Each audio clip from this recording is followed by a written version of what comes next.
It's clear Iran और America के बीच अब कोई बातचीत नहीं हो रही।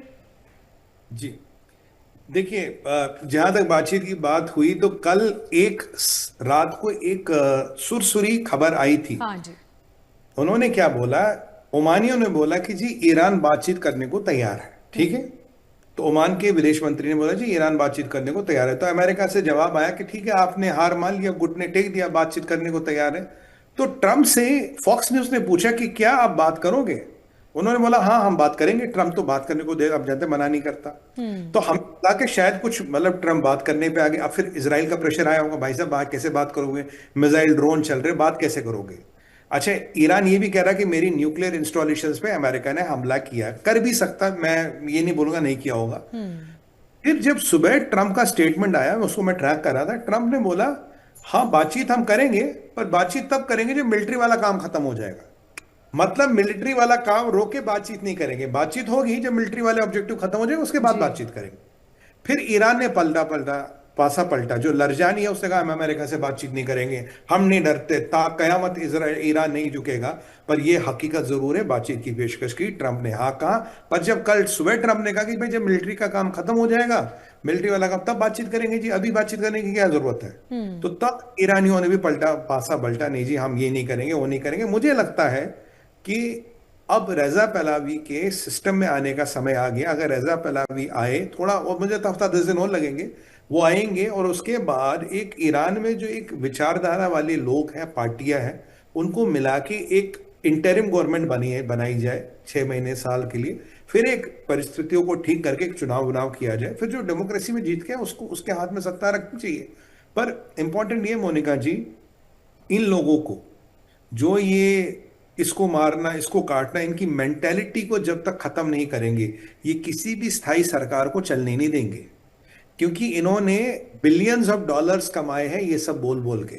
क्योंकि ये लोग मतलब ना रोडपति से अरबपति बन गए ये सब बोल बोल के। सुमित जी, इसी बीच इन्हें बड़ी जानकारी, माफ कीजिएगा आपको बीच में रोक रही हूं, भाई बड़ी खबर सामने आ रही है। इजरायली मीडिया ने बड़ा दावा किया है, ये बड़ी जानकारी। इजरायली मीडिया ने कहा कि अंतरिम सुप्रीम लीडर के घर पर हमला हुआ है। आराफी के घर पर हमले का दावा किया गया, ये बड़ी जानकारी। इजरायली मीडिया ने यह दावा किया, अंतरिम सुप्रीम लीडर के घर पर हमला किया गया। अंतरिम सुप्रीम लीडर आरिफ जिनके घर पर यह हमला किया गया, और यह दावा इजरायली मीडिया ने किया। जी देखिए जी मोनिका जी, अभी जब हम बात कर रहे थे मैंने कहा आरएफई का भी काम तमाम हो गया, पर कंफर्मेशन नहीं आया। बिल्कुल इसी बिल्कुल। लाइव बात कर रहे थे। हाँ जी। तो ये जो आयतुल्ला आरिफी जो नया बनाए थे, देखिए 3 लोग बनाए। अभी मैसूद पेजिस्कियन ने, आरिफी है, और वो जज है जो लोगों को क्रेनों से लटका के फांसी की सजा देता है, ये वो जज है। वो ये 3 अभी वहां सुप्रीम लीडर का दायित्व निभा रहे हैं मिलके। आरिफी पे हमला होगा और जो जो भी इस पोस्ट पे बैठेगा वो मारा जाएगा, उसमें कोई डाउट नहीं है। क्योंकि अभी एयर डिफेंस में सैनिक खमैनी को नहीं बचा पाए, आरिफी को कहां से बचा पाएंगे। मेरे पास जो खबरें आ रही थी कि आरिफी काम तमाम हो गया, पर मैंने आपको कहा था कंफर्मेशन नहीं है।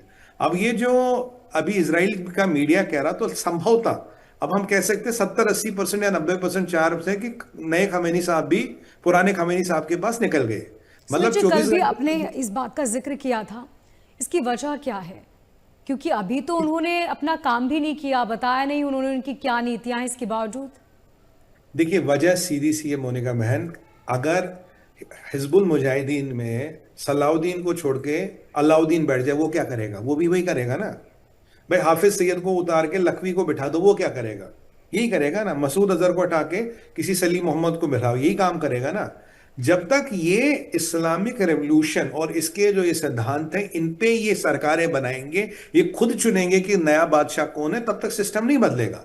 अगर आपको सिस्टम को बदलना है तो आपको उस व्यवस्था, जो नेता चुनती है, जो बादशाह चुनती है, जो प्रेसिडेंट प्राइम मिनिस्टर चुनती है, उस व्यवस्था को बदलना पड़ेगा। वो व्यवस्था है डेमोक्रेसी। वो इस्लामिक रिपब्लिक वाली व्यवस्था नहीं है, वो व्यवस्था है डेमोक्रेसी। इसीलिए आयतुल्ला खमेनी गए और आयतुल्ला आरिफी आए, तो आयतुल्ला आरिफी भी वही करेंगे जो खमेनी करता था। कल मैंने प्रश्न उठाया था, मैंने कहा भाई एक चीज समझ नहीं आ रही मुझे, ये मुल्ला खटानी क्यों नहीं बने? खटानी को तो नेक्स्ट इन कमांड था, और अली लरजानी को लेके खमेनी साहब ने खुद बोला था भाई इसको बना था मेरे जाने के बाद। तो ये आरिफी को क्यों बताया? मैंने ये भी बताया, कई बार ये होता है कि आप कोई ऐसा तो नहीं कोई बलि का बकरा ढूंढ रहे हो कि इसको बना देंगे कि इजरायली तो इसके पीछे आएंगे। देखिए आज जो भी बनेगा वो वक्त तो वो दिनों या हफ्तों का मेहमान होगा। मैं आपके शो पे कह रहा हूं, स्ट्रेचिंग माई नेक आउट, कोई भी बनेगा हफ्तों या वो दिनों का मेहमान होगा, क्योंकि कोई डिफेंस नहीं है। एग्जैक्टली आपको अमेरिका सीआईए ढूंढ रहा, आपको इसराइल ढूंढ रहा, जिस जो बनेगा उसको मार दिया जाएगा। ये बिल्कुल क्लियर मैसेज है कि तुम्हारी व्यवस्था नहीं चलेगी। जो तुम कह रहे हो ना, अच्छा ये मर गया अब इसकी जगह इसको बना देंगे, वो व्यवस्था को ही ध्वस्त करना है, उस सोच को ही खत्म करना है, उस सोच को पनपने नहीं देना। कारण ये है मोनिका जी।